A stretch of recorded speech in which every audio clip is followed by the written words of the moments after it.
Alright, recording. Right. All glories to Mother Ratasha. All glories to the religion of love. All glories to the assembled devotees. All glories to our Supreme Lord. O Lord God, please help us live out these teachings, be an example of love in the world. Jai. Right, we're picking up on the book Rebel. And I went out into the world that I might give God's great gift, the religion of love. Hearing me, many wished to know of the Master, but she did not wish to be known. The message, not the messenger, she would say, so that when the people pressed me repeatedly to know of her, then would I say, the messengers of God are like lightning, and start a story she often told of two men who had wandered far into the forest. Night fell, a storm threatened. The sky turned so black they could no longer see to find the path back home. Now one man was wise, and the other foolish, but both were lost. Suddenly, lightning struck. The foolish man looked to the sky to marvel at the lightning. The wise one looked at what the lightning was illuminating, the path back home.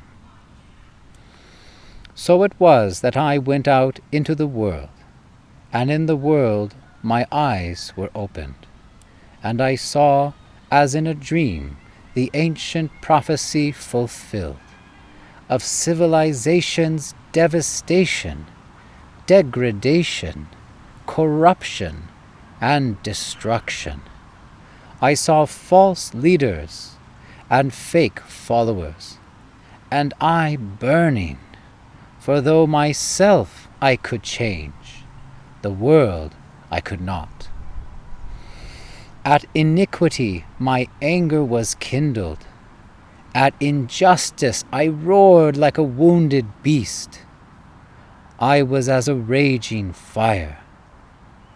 And the Master said of this, anger is like fire, and like fire gives a lot of heat, but very little light. Am I then just to ignore evil? I asked. For not to fight would make of me a traitor to myself. The Master did not reply. For the longest time she did not speak. And when at last she did, her response, and the passion of her response, astonished all. Fight, she said. Rebel, she said. Make a revolution. A revolution? I asked, taken aback. How is that possible? I am but one alone, having neither bombs nor guns. Guns and bombs, she scoffed, will not make the world a better place. In the past, they have usually only replaced a bad thing with something worse. No, she said, I speak of a real revolution.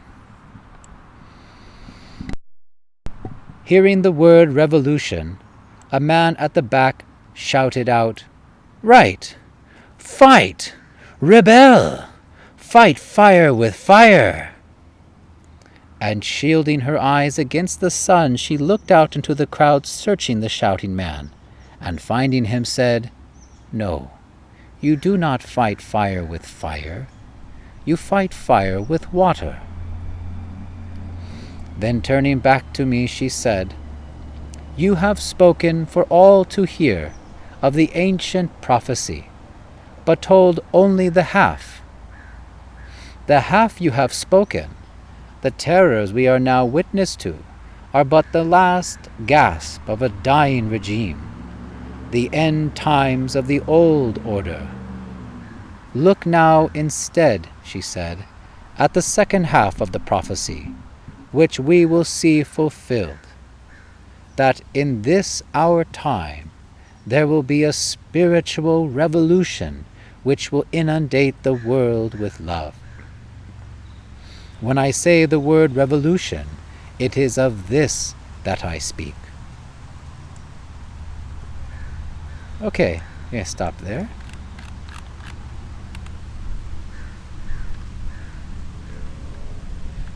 Here we go. Okay.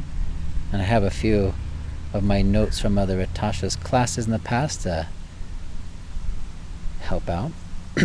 So I went out into the world that I might give God's great gift, the religion of love. And hearing me, many wished to know of the Master, but she did not wish to be known. That's true, actually. Mother Atasha rarely spoke about herself. And it wasn't like she was trying to create an air of mystery. That wasn't the reason. It's because she was so constantly engaged in the service of the Lord. She wanted only to give the message and help others come home to God. And she would often say to us, of personal things or of anything not related to spiritual life, she would say, how would that information help you come home to God?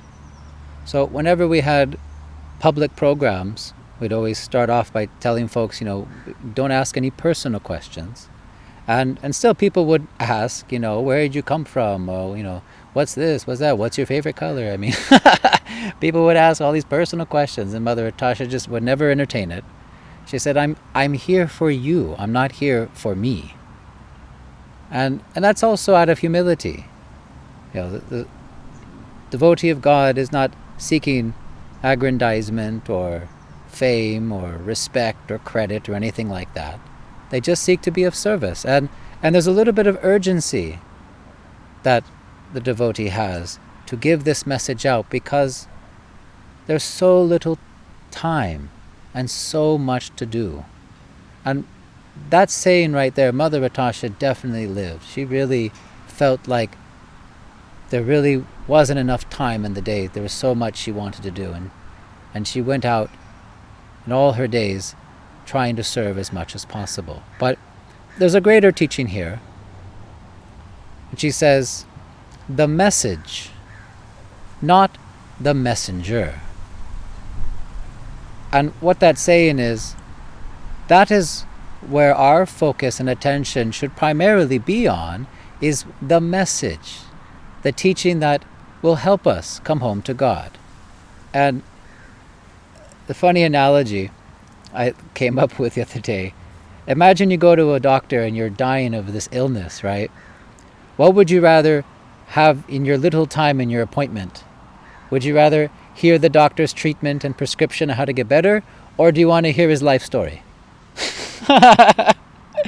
No, thank you. How can I get better? How can I cure my suffering? That's important. And there's also another thing to this. It says also in the book that those who quarrel over the messengers of God have not understood the message of God.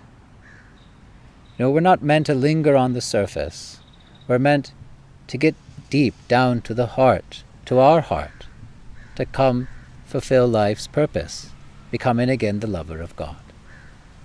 And there's a nice story about the two men lost in the forest, and it got dark, and then lightning strikes. And what is lightning? Lightning it's glorious, it's beautiful, it's astonishing, wondrous, right? Yeah, just like the wondrous and astonishing and beautiful, awesome lovers of God, the great messengers of God. They are wonderful, right? But we're not meant to just be in awe and reverence on the one bringing the message, but the message that they brought. That is what's important. So the wise man, he looks at what the lightning is illuminating. He looks at what the messenger of God, or what the devotee or the master is illuminating, the path back home, back to our origin, to our true home, spiritual world. And so it was that I went out into the world, and in the world my eyes were open, and I saw as in a dream the ancient prophecy fulfilled of civilization's devastation, degradation, right? So devastation, we've seen lots of devastation in this world. Genocides, we've seen Tsunamis wipe out towns. Oof. Degradation. Ooh, yes.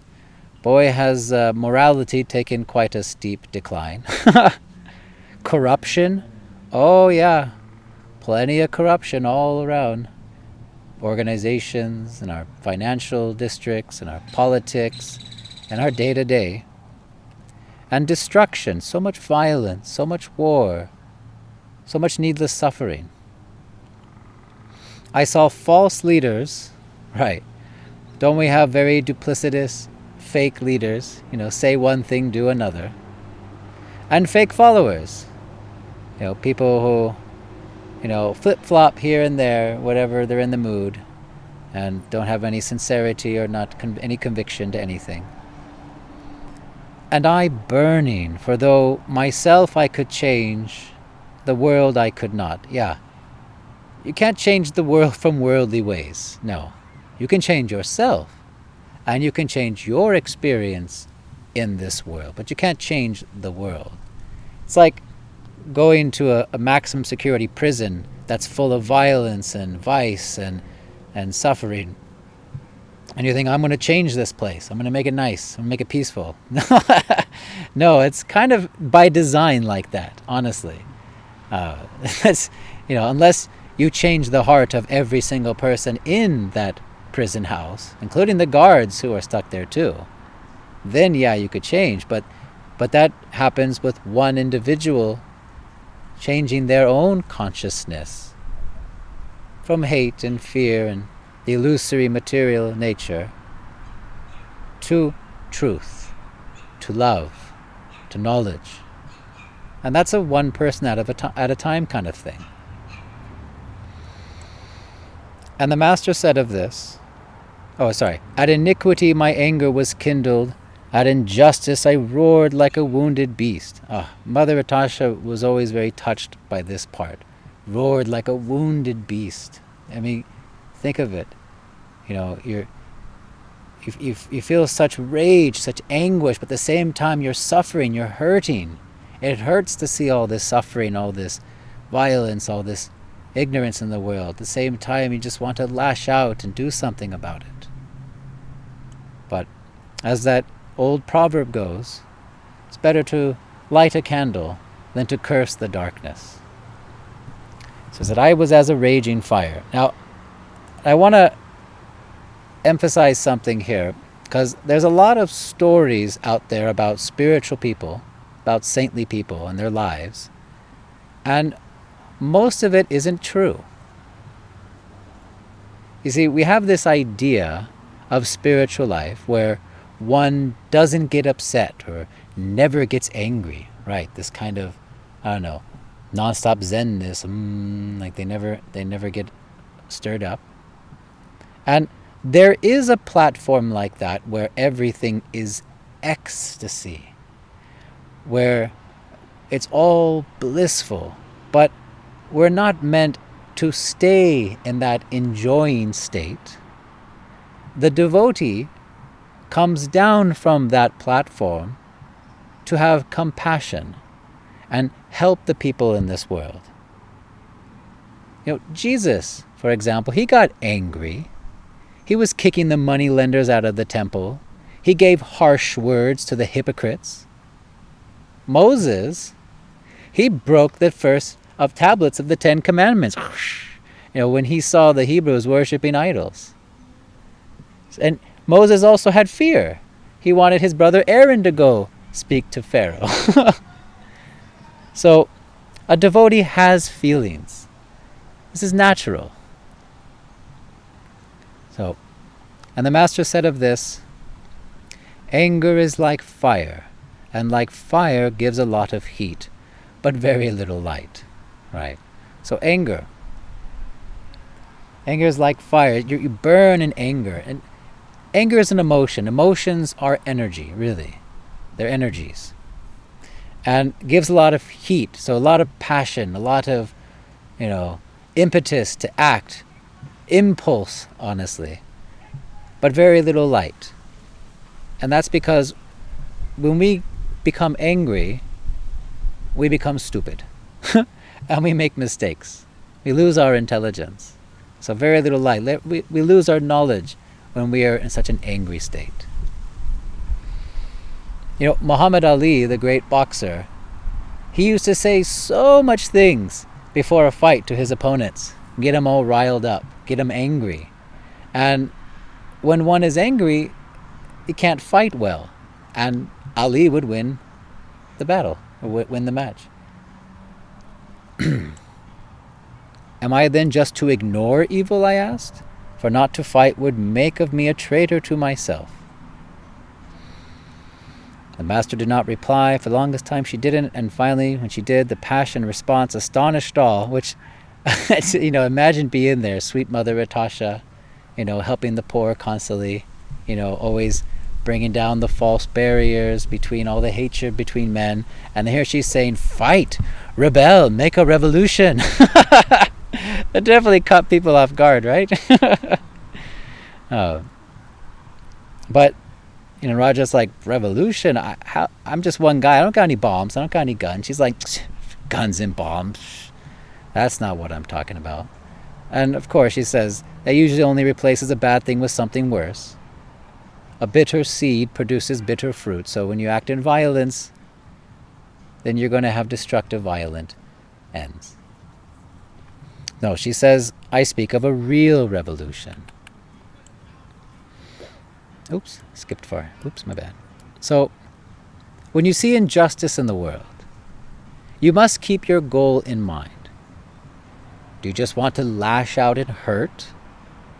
Or do you want to really solve it? Devotees can't bear to see corruption or hypocrisy. The best solution is to make a revolution, but a real revolution, and the spiritual revolution which will inundate the world with love. And that word revolution is evolution, but it's coming back again to the beginning, to revolve, to go back to your origin. That's a revolution. So it's not something new, but revolved back again, revolutionized. And what are we revolving back to? Our natural, eternal, spiritual consciousness, spiritual realization, coming back again to love of God. It may seem very radical, revolutionary, to live in love, to keep the commandments of God. It seems a little crazy these days, and it's actually quite against the grain of society. It's flowing upriver.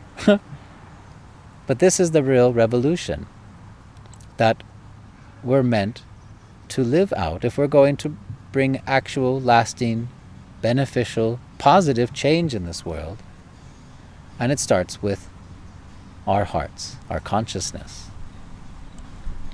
And turning back to me, she said, "You have spoken of all to hear of the ancient prophecy, but told only the half." So the prophecy referring to here about the degradation, destruction, etc., that has to do with the present age we live in, called Kali Yuga, the age of quarrel and hypocrisy, the Iron Age.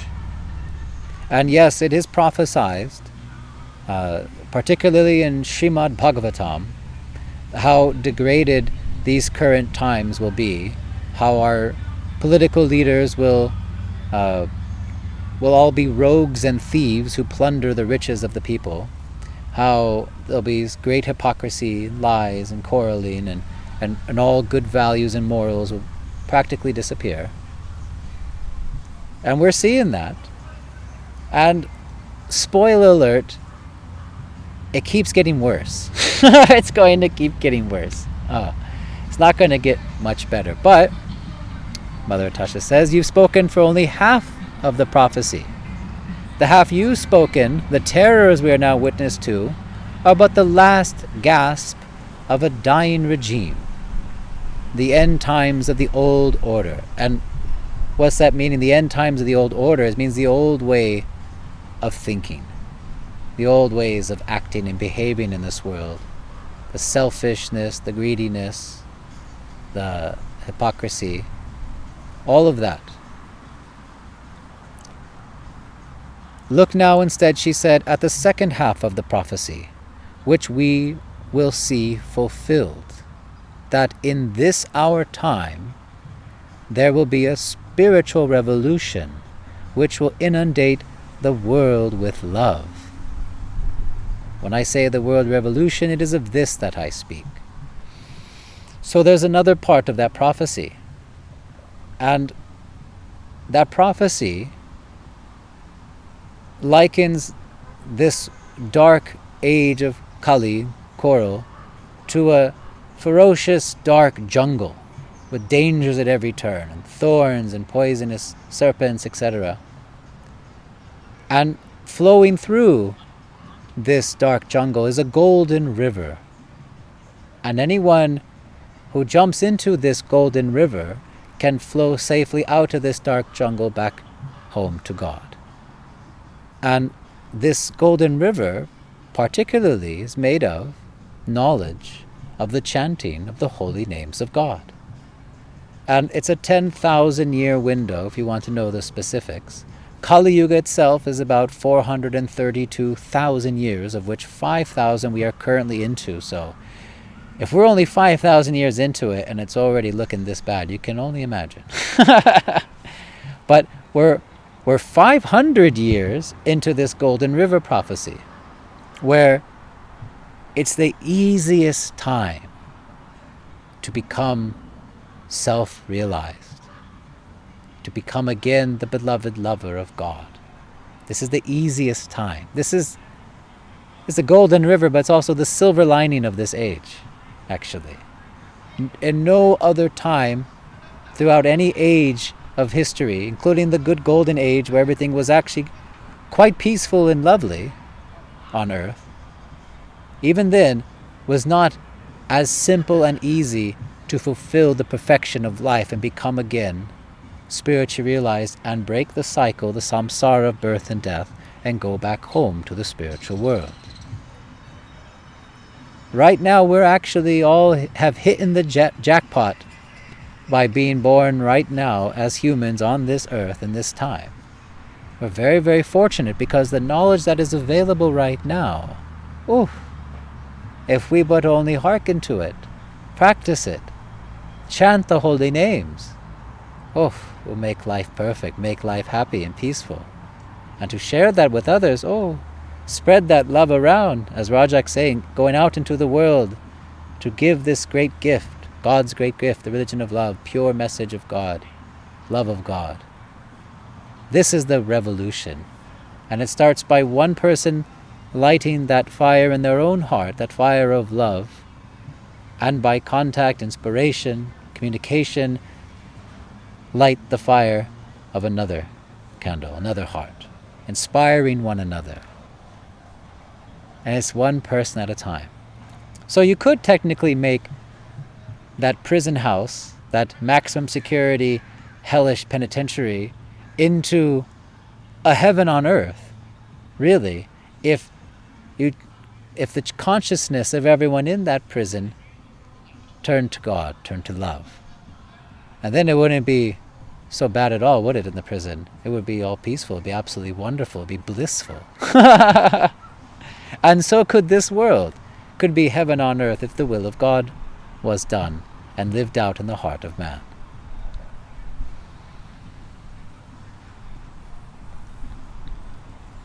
I guess I got a few minutes left. Guess I could read a little more then. Before I do, I don't want to go into question mode, never mind, because then I got to change the camera. Okay, I'll just keep reading. And the word love I could not bear, and so spoke my mind aloud. In my experience of the world, I said, to use the word love is just another way to lie. Good, she said. Then you already know the importance of saying what you mean and meaning what you say, and that what you hear is clear. Or else, she said, you could end up like the Hilsha fish. And the Hilsha fish is a big long story, so before I get to that, let me comment here. Yes, the word love I could not bear. So, yes, that word love is thrown around in a lot of ways, hasn't it? And, oh gosh, I should just read the whole story because let me just read it all. Why not? Okay, I'll read it. The Hilsha fish, yes, she said, the Hilsha fish, who lived happily in the Bay of Bengal, till one day a fisherman cast his nets upon the water, and he was caught. The Hilsha fish struggled in the net, trying to get free. All he could think of was how he might escape, till hearing the fisherman say, on seeing him, "This is indeed my lucky day, for it is well known the king loves the Hilsha fish." Now when the Hilsha fish heard the word love, and that it was the king himself who loved him, he stopped struggling, and no longer wished to escape. The fisherman took a large clay pot, and filling it with water, carefully placed the fish inside. Then taking up the pot, he set off for the palace. At the palace, the fisherman was stopped by the sentries, but when the fisherman explained that he had come with a gift of the Hilsha fish to the king, the sentries saluted smartly, saying, "The king loved the Hilsha fish," and opened the heavy gates that the fisherman might enter. Hearing what the sentry said, the Hilsha fish thought to himself, "So it really is true. The king does love me," and he swam happily inside the clay pot. The fisherman was led into a magnificent hall whose floors and walls were made of marble, inlaid with precious stones. The king sat in splendor high upon his throne. His robes were cloth of gold, and on his head a crown set with many colored jewels. The fisherman bowed low before the king. "Majesty," said the fisherman, "I brought you a gift of a Hilsha fish, for it is well known that you love the Hilsha fish." "Thank you," said the king, graciously accepting the fisherman's gift. "Indeed, I do love the Hilsha fish," said the king, "fried." And there were two women, sisters, stood aside, who, hearing the story, laughed out loud, and their laughter was bitter, so that the older of the sisters explained, "How often have we women been fried by that villainous word love?" And many nodded in agreement, men and women both. Then said the Master to the disciples and to all who could hear, "Words are as promises, and promises must be kept. Guard your words, so that what you say is true, and what you promise, you do." And so all would be clear, she said, "Know that, in speaking the word love, I do not speak of feelings. Feelings come, and feelings go. I do not speak of romance. Romance comes and goes. I do not speak of desire. Desire comes and goes. I do not speak of anything of this world. Worlds come and go. I speak of the eternal, ecstatic, spiritual, of love that grows, that does not come and does not go." Okay, so back to here. Knowing the importance of saying what you mean and meaning what you say, and that what you hear is clear. Saying what you mean, being simple, being forthright, being honest. Say what you mean. No duplicity, no dishonesty, but being, very straightforward, very frank. This is one of the natures of a devotee of God. They call a spade a spade. And I've been accused a number of times that I may sound kind of harsh when I'm texting some people who are being nonsense. Well, I'm just telling it like it is. I apologize if it comes off rough. My voice sounds like this when I'm texting, but, I guess you can read it kind of harsh. But yeah, I'm just being forthright and honest, telling it like it is, and saying what I mean, and meaning what I say. I'm not just, saying things capriciously or whimsically, but meaning it. And also that what I hear is clear. So it's important when someone says something to you don't understand, inquire, what do you mean by that? Especially when it comes to spiritual instruction. If something doesn't resonate, it doesn't sound clear, or it doesn't make sense, ask questions, figure out what they really mean. And oftentimes people do speak quite vaguely on purpose. Who knows what's going on in their minds? It ain't knowledge, truth, and love. and here these women are saying, oh, how often we have been fried by that villainous word love. So the poor little Hilsha fish, he's being led on thinking that the king loves him, but the word love was used for his preferred palate of fried fish. Not love as in really caring and affectionate for him. So that word's used around in so many different ways, and for at least here in the teachings of Mother Vitasha, the religion of love, we clarify and qualify what we mean when we say the word love. And it's not feelings, it's not talking about affection, it's not talking about romance or desires or anything worldly, nothing of this world. Nothing of this world. We're talking other world, we're talking of the spiritual. So to speak of love is to speak of God. God is of love. So when we speak of love, we speak of the nature of God, of the eternal, ecstatic, spiritual. And she says of a love that grows, doesn't come and go. People say, oh, he loved me, but then now he doesn't love me anymore. Well, if it didn't last, then it wasn't really love to begin with. It was lust. It's hard to hear, but it's the truth. Lust, feelings, romance comes and goes. That's not love. These are worldly things. These are material things. Material, worldly emotions of our worldly mind and senses of our material bodies. This isn't the real love. And note right here, she says, words are as promises, and promises must be kept. She's talking about integrity. Guard your word so that what you say is true and what you promise you do. Integrity. Devotees have very great integrity, and Mother Vitasha was the epitome of integrity. If you knew her, oh my gosh, if she said she would do something, come hell or high water, she would do it. And I'll give you an example. I'll finish with this one story. She once promised a disciple that she would officiate his marriage ceremony. But when the time was approaching, Mother Vitasha fell gravely ill in the east, in Bangladesh. She got very, very sick. Working in the eye camps with the poorest of the poor for so long, poor conditions, it's possible to get quite sick. And she got so sick, she was practically paralyzed and blind for a good while. It's pretty bad, actually. She eventually would recover, but she wasn't fully recovered yet when the time of that wedding came up. And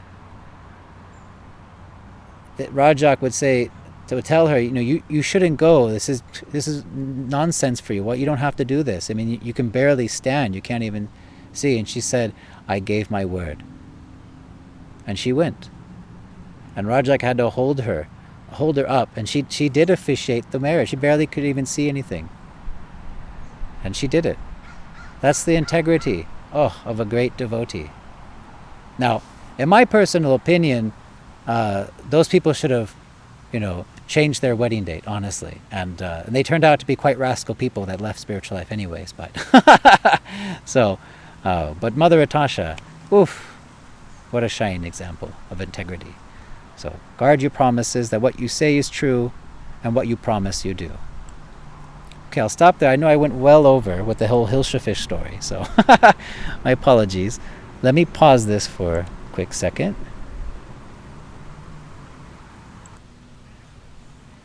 Okay. Does anyone happen to have any questions? Perchance.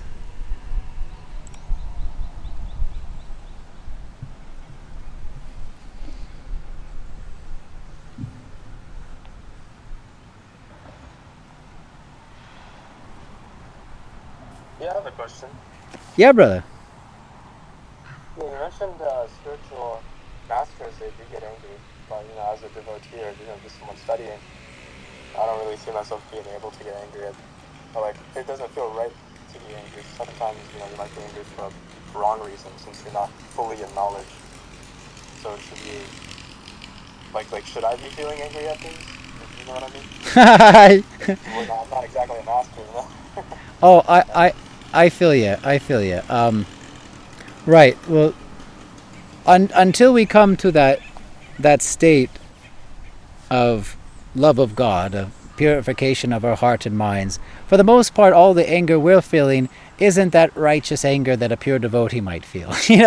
It's the anger we feel when someone cuts us off in traffic, or when a family member says something stupid, or random dumb things we get angry at. Stubbing our toe, that type of anger, and that needs to be purified. And when that comes up, we don't just negate it, or I shouldn't feel that way, or just shove it down. No, that's what we do the peace process, where we feel our feelings, we observe them, and we find the thoughts that bring up those feelings and change those thoughts and chant the holy names and bring our minds to peace and purify these things. Because anger, lust, greed, envy, illusion, these are all enemies to us in this life, and these are the contaminations of our mind, and we need to uproot them, definitely. Now, the anger of, let's say, a pure devotee of God, a messenger of God, these saintly persons, now, if you understand the context of their anger, it is never anger as a reaction to any insult or offense to their own person, but anger at injustice or offenses to God, to the message of God, to the devotees of God. For example, Jesus' anger at the moneylenders of the temple, that was anger, but anger in an ecstatic state of love of God. That's on a different level. That's in a spiritual consciousness, really, because the moneylenders were being grossly offensive to God and to the house of worship, making of it a paltry business place, making it a place of hustle and greediness, which was wrong. And him lashing out, or not lashing, but speaking harshly to the hypocrites, the Pharisees, calling them whited sepulchres, who are the most respected people in the whole Hebrew community, and he's calling them out boldly. It was just like, oh my gosh, And same with Moses. When he smashed the tablets he first gave him, because the Hebrews were becoming idolaters, immediately forsaking God who just liberated them from bondage in Egypt. That was, again, anger at their offenses to God. Not to their own person, but offensive to the Lord. And even Mother Ratasha. There's a part in the book where Mother Ratasha got very angry and spoke harshly to people when she saw a bunch of the same type of corruption. I think it's in the book One God, One Religion.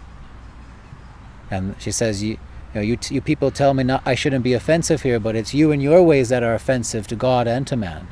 And she called out the hypocrisy and the lies and the cheating in the name of religion, the business they've made, basically depleting the funds of the people, through superstition and tradition, when really they're just making themselves fat.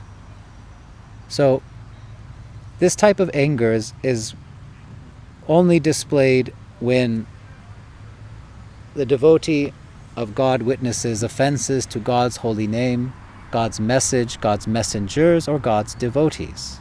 Because the devotee of God doesn't tolerate these things. You can say all sorts of negative, bad things to a devotee, and the devotee won't really care so much. The devotee's like, whatever, okay, sure, yeah, you're right, I am a lowly, ignorant fool, yeah, okay, sure. But the moment they witness that same person start saying awful things to some other devotee, then the fire ignites, and they're not going to have it. No, not at all. So, and another example from Vedic text would be like Sri Hanuman. when he set the city of Lanka on fire, when he located Mother Sita and the mistreatment of her due to the hands of Ravan and the Rakshasas. And so he killed many Rakshasas that night and set the whole city on fire with his tail. You know the story. So that was anger. That was great anger he acted out of, but anger for the sake of Ram.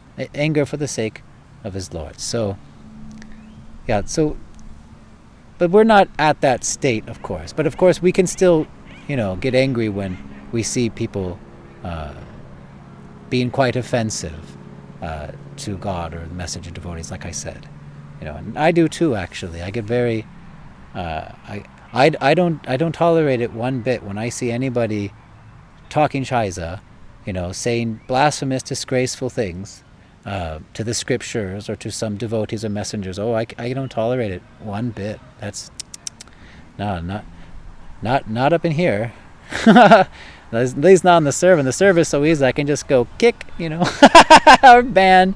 So simple. These nasty, trollish, ogreish people, But in real life, it gets more dramatic. The sandbox of discord's a little easygoing, but that's what it's talking about. That's that anger of a pure devotee is in the right place. Of course, it's in the service of God. Because it's the same as you would feel like in family life. Let's say someone was being really cruel to your sibling or to your parent and being quite awful, and threatening them or speaking badly. You would rise up and come to their aid and their defense righteously, and and then you wouldn't even think twice about it. So it's kind of like that in a sense. But the devotee of God knows that he's not this body, and that all family relations are temporary and illusory. The devotee knows he's a beloved lover servant of God. And it's not like God needs to be defended. It's not like that. No, God doesn't need us to come to his aid. But to be silent, to be nothing, as Rajak says, to do nothing, I would be as a traitor to myself. Right. So so the devotees do act out, and they're not this constant, peaceful Zen 24/7. And as it said, there is that platform. To give you a little more information on it, there are 3 stages of devotional life, actually. There's the third class stage, which is the beginning neophyte stage of devotees, or the offensive stage. And then there's the liberated stage, the second class stage of spiritual life, where you're liberated from material desires and engaged and fixed in devotional service, and now really doing wonderful service and preaching work. And then there's the first class stage of devotional life or consciousness, where everything is ecstatically blissful in love of God, and you see no distinction between anybody. In fact, you see everyone as a beloved lover of God, even the offensive people. You see everyone's just, everyone's all beloved lovers, everyone's peaceful, everything's nice, and that's nice and all, but it's not a practical state to be in. So as Mother Atasha taught, the devotee, the preacher, he comes down from that first class stage to the second class, comes down to this stage where now you can distinguish between the consciousness of others and who is a devotee, who is a non-devotee, who is innocent, who is envious, and therefore be more of an effective preacher, instead of just being this, blissed out butterfly, la la la, which, it's fine to be in that once in a while, but it's not a very practical state to be in if you want to do a lot of work in this world. No. So I hope that answers your question, brother.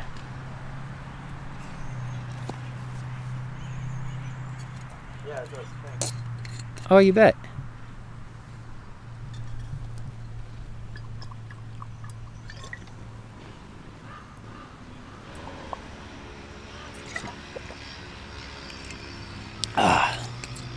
Thirsty. It was warm today. And had pizza. It makes you extra thirsty. Anyone else have any questions or even a comment like to share? You're good, my wife? Okay, she's good.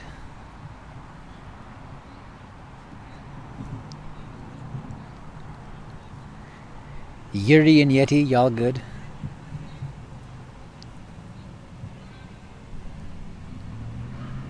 Good, thank you. You bet, brother.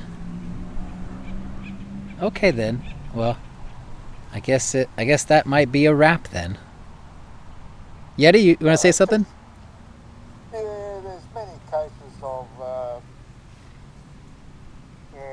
even God being angry with his disciples. You know, you've got Abraham coming back with the tablets. You've got Tower of Babel. You've got God being angry and flooding, and Jesus in the temple, and even Moses, with letting his people go, and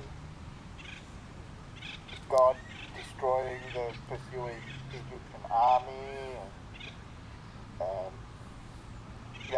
many cases of anger in the Bible. Well, a lot in the Bible, actually. The Old Testament has quite a bit amount of it, actually. And only because it was needed. It's not always needed. It's like when a child is really naughty, does something really that they shouldn't have, and the parent disciplines the child. That discipline may be very harsh at times, or according to whatever dastardly deed the child might have done, and the child, might feel, overly punished, or that was so bad, that was wicked, but it was all for the good of the child. Not exactly. I'm not endorsing beating children, but the saying goes, spare the rod, spoil the child. Right. Well, I'm not saying take a rod to children, but I'm saying, discipline and, punishing when necessary for the good of the child, so that they learn better, so that you correct their behavior, for example. So we're all God's children.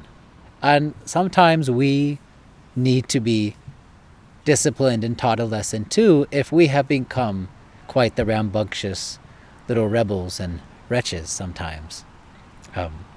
Mother Natasha said, we're like the stubborn donkey.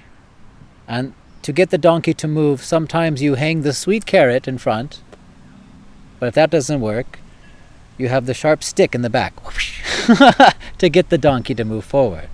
Sometimes we get the carrot, sometimes we get the stick, depending on what is necessary and what is needed at that time. So in the Old Testament, yes, there's a lot of violence, there's a lot of wrath, a lot of acts of God, but same too in the Vedic scriptures as well. There's a lot of... Yes, there's also battles, great wars, Bhagavad Gita, Mahabharata, and the Quran as well, as many battles.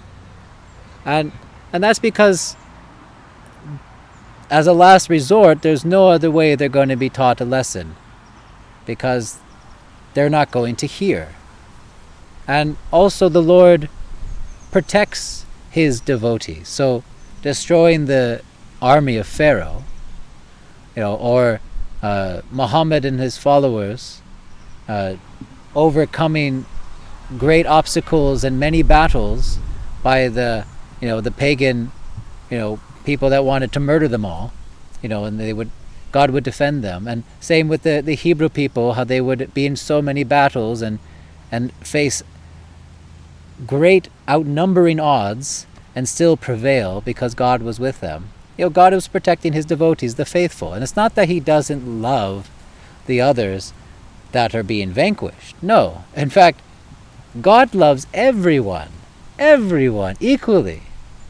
He really does. And whatever God does is always for the benefit of everybody. Even his chastisement of the demons, even his punishment of the wicked, is actually for their good.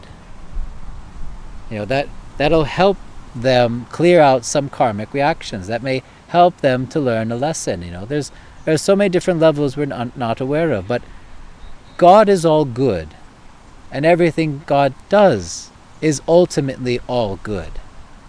Like even for example, Lord Krishna and Srimad Bhagavatam, Mahabharat, he slayed many demons, many great monstrous rakshasas, but monsters that were very, very deadly, that killed many people, caused great disturbances on earth, were very wicked.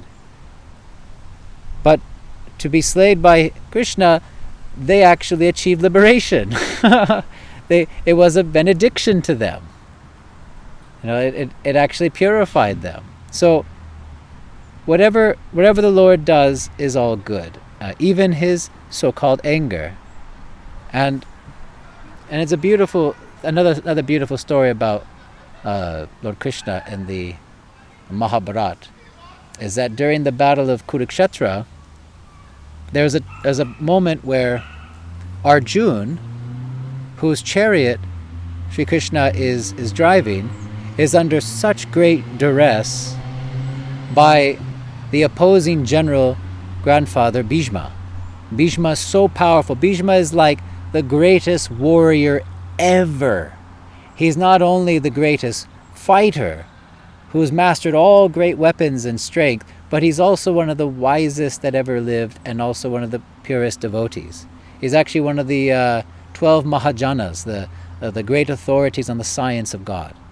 But he was on the other side of the battle. It was a civil war, mind you, and he was putting such an onslaught onto Arjun that he was in danger of dying. Now, Krishna made a promise before the battle that he would not be a combatant. He would take up no arms during the battle. He would just act as a driver of Arjun's chariot. He took a somewhat neutral position, but still on the side of the Pandavas. But when Arjun, his devotee, was about to be vanquished in the battle by Bhishma, Krishna dismounts a chariot, takes up a broken or a chariot wheel he finds on the battlefield, and rushes towards Bhishma to kill him with the chariot wheel, to break his own promise. And it shows that the Lord will even break his own promise, his own integrity, for the sake of protecting his devotees. This is the great love. He would shame his own name for the sake of protecting the devotees of God. This is the great love of the Lord. So everything the Lord does is all good. So even his anger, and the anger of a pure devotee or messenger of God is always rightly placed, because no messenger negates any religion, only the abuses of it. So Jesus, for example, everything he taught was in the Torah. He didn't teach anything new. I mean, they called him rabbi. He was a Jew by all accounts, right? But him speaking out against the Pharisees, he wasn't speaking out against Judaism. He was speaking against the corruption of the faith. He was speaking out against all the terrible things people have done with the religion, which is, again, as we had last class, this is why God is sending the religion of love in this world, to unite by love what man has divided by hate. It's a great mercy of our Lord. So, thanks for your comment, brother. Oh, is that Yuri? I can see you now. Okay, I'm all like looking off in the distance and wandering around. There you are. Hey, down there. My laptop's all on the floor now. The camera's up here, but the laptop's down there. Oh,